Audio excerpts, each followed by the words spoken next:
Bonjour Xavier Pello. Bonjour. Vous êtes inspecteur pédagogique dans notre académie et vous êtes avec nous ce matin sur le plateau pour parler du baccalauréat et des épreuves de spécialité qui ont commencé hier partout en France, y compris à Mayotte. Déjà, merci d'avoir accepté notre invitation. Merci à vous. Bonjour. Et puis, première question, comment ça s'est passé hier dans les lycées du département ? Alors ça s'est bien passé. On espère d'ailleurs que ça va se passer très bien tout au long des 3 journées qui concernent ces épreuves de spécialité. Et au vu des déplacements que j'ai pu faire, ça s'est bien passé. Combien d'aspirants bacheliers à Mayotte cette année ? Alors nous en avons un peu plus de 4000, 4044 exactement. C'est plus que l'an dernier ? On est à peu près dans le même ratio. Donc 4044 élèves qui se préparent à passer le bac. Forcément, les parents sont aussi stressés que les enfants, c'est normal, c'est logique. Pourquoi, dans cette réforme du baccalauréat, on passe plus comme par le passé, toutes les épreuves en même temps au mois de juin sur 15 jours, où voilà, c'était 15 jours compliqués, mais au moins c'était tout d'un coup. Là, ça fait bizarre de passer des épreuves en mars. Oui. C'est vrai que la cadence a été revue et qu'elle s'inscrit dans une réflexion sur l'orientation de l'élève. Donc, si vous prenez le continuum seconde, bac plus 3, c'est-à-dire ces 6 années qui sont clés pour le parcours de l'élève et du futur étudiant, petit à petit, comme en entonnoir, l'élève a le loisir, la chance aussi de choisir des spécialités, de teinter son baccalauréat par rapport à ses goûts et par rapport à ses appétences. Donc en fin de seconde, il choisit 3 spécialités qu'il étudie en première. Il en abandonne une en fin de première parce qu'elle lui plaît un peu moins, parce qu'il y réussit un peu moins. Il en préserve 2 en terminale. C'est les fameuses spécialités d'hier. Et petit à petit, il affine son projet d'orientation qui va le conduire dans ses études supérieures. Et pourquoi passer ces épreuves de spécialité en mars ? Alors pourquoi en mars ? Je dirais pour 2 choses. D'abord parce que nous avons la nécessité de remonter les notes dans la plateforme Parcoursup en avril, qui est déterminante pour nos collègues du supérieur qui doivent, disons, lire toutes les lettres de motivation, étudier les dossiers des candidats. Et 2, pour valoriser le contrôle continu aussi, c'est-à-dire l'effort, disons, tout au long de l'année. Une partie contrôle continu, une partie spécialité en mars et une partie... disons à l'ancienne, contrôle terminal en juin. Mais en mars, on n'a pas le temps d'avoir vu tout le programme. On n'a pas le temps d'avoir vu tout le programme et c'est pas forcément ce qu'on attend des élèves, c'est d'avoir vu une partie importante du programme et de pouvoir répondre à des questions de manière assez transversale. Les sujets sont fabriqués de telle façon à ce que ce soit possible. Mais si en mars, on n'a pas vu un élément clé, parce qu'on ne l'a pas encore abordé, puisque c'était prévu de le faire en avril ou en mai, et qu'on est interrogé en mars là-dessus, on a 0. Non, mais on ne sera pas interrogé sur un point précis, peut-être tellement précis, que l'élève sera mis en difficulté. C'est pas possible. C'est pas possible. Alors, les sujets ne sont pas conçus comme ça. Très bien. Mais que ça encourage quand même les jeunes à travailler. Hein, tout à fait. Et à préparer leurs examens. Comment les parents, aujourd'hui, peuvent se repérer dans Parcoursup ? Parce que nous, les parents qui devons accompagner nos élèves, on n'a pas connu Parcoursup. Nous, ça se passait extrêmement différemment. Tu avais ton bac ou tu ne l'avais pas. Tu t'inscrivais là où tu voulais directement. Et avant même de passer le bac, on savait si on avait une chance ou pas d'aller dans l'établissement ou dans la formation qu'on avait choisie. Aujourd'hui, c'est différemment. Il y a une plateforme, on émet des vœux. Les enfants, les élèves sont choisis ou ne sont pas choisis.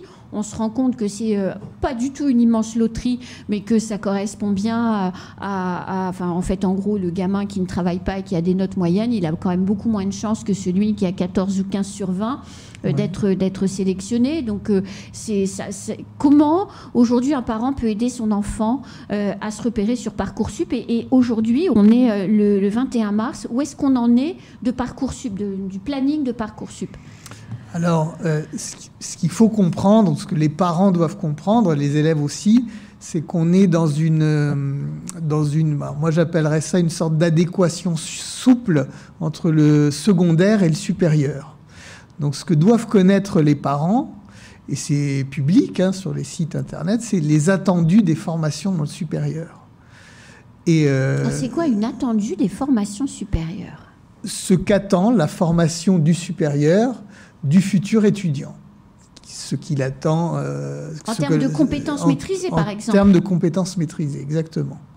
Donc, à l'aune de ces compétences, de ces attendus, l'élève, alors avec l'aide de ses parents, mais de manière aussi tout à fait personnelle et autonome, il construit sa lettre de motivation, il montre ses notes aussi, et ses compétences, ses savoir-faire à travers ses résultats à nos collègues du supérieur qui le sélectionnent.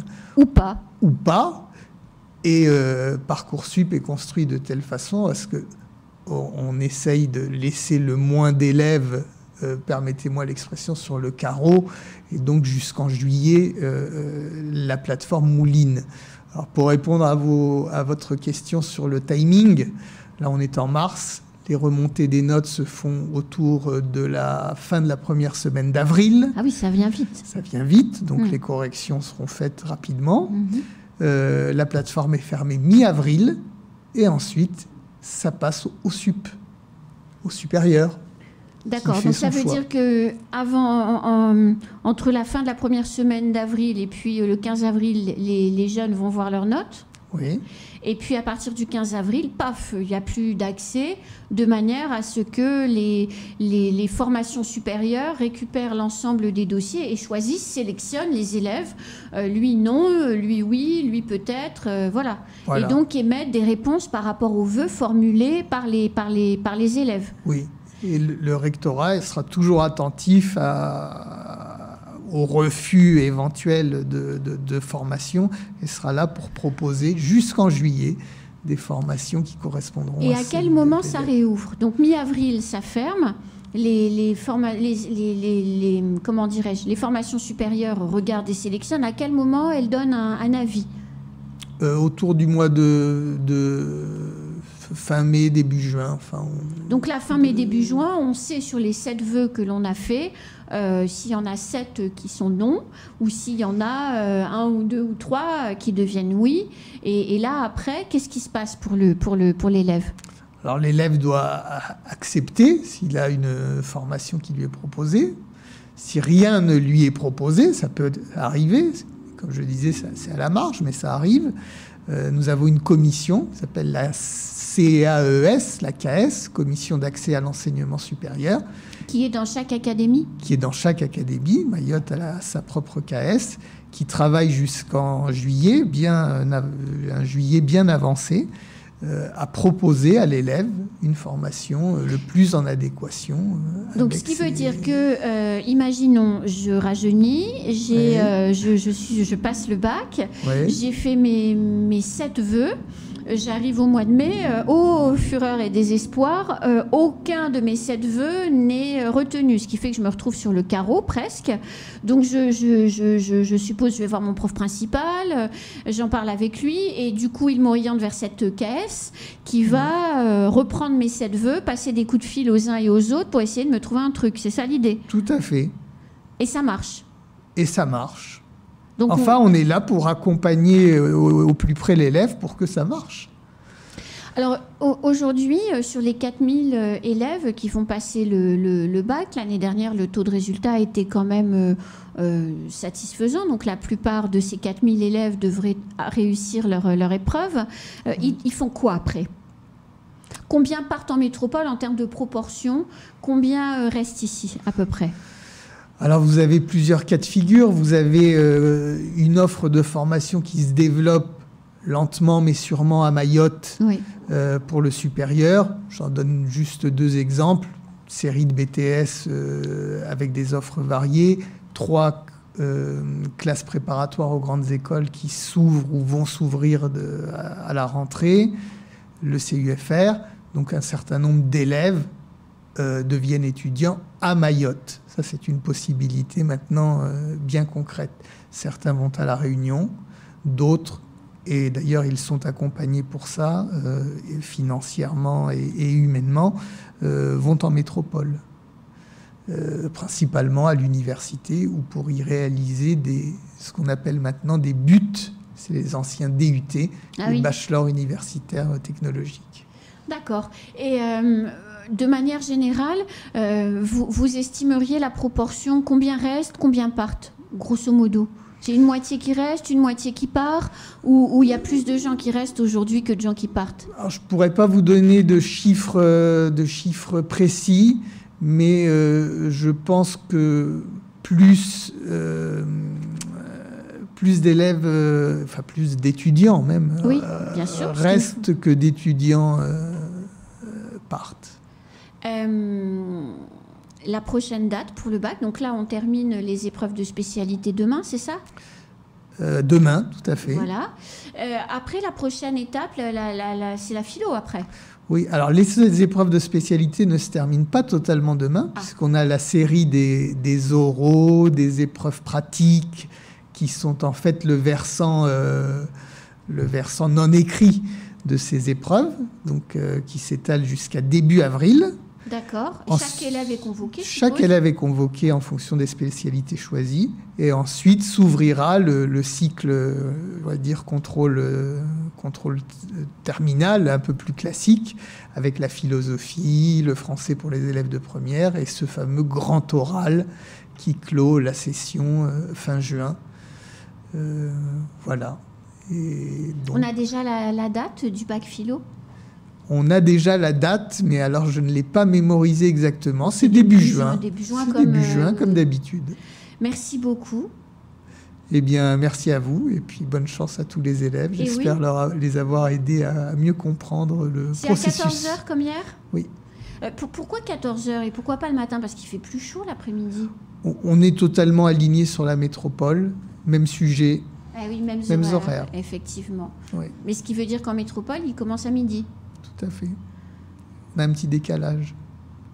Mise en loge. Et ils n'ont pas le droit de sortir avant les 3 premières heures, si j'ai bien compris. Avant 17h. Ouais. Pour justement maintenir la confidentialité des sujets par rapport aux autres étudiants, aux autres élèves qui passent l'épreuve, c'est ça? Tout à fait, oui. Donc Mayotte est 100% comme la métropole sur cette épreuve, cette année, sur l'épreuve. 100%. Les mêmes horaires, même planning, même sujet également. Tout à fait. Même niveau de correction, c'est-à-dire qu'un jeune qui a 14, par exemple, sur une des épreuves de spécialité ici, s'il avait été corrigé en métropole, il aurait eu 14 aussi? Même niveau de correction. Donc le bac a la même valeur à Mayotte qu'il a la même valeur, en Lozère, à Boulogne-sur-Mer. Le mythe du bac rabaissé à Mayotte, non. Non, c'est pareil partout. On a les mêmes corps d'inspection qui sont là, vigilants, accompagnant les professeurs qui travaillent et qui corrigent de la même façon, avec bienveillance et exigence. Eh bien voilà, ce sera le mot de la fin. Bienveillance et exigence. Merci beaucoup en tout cas. Merci à vous. C'est la fin de ce temps de parole. Tout de suite, la suite de nos programmes.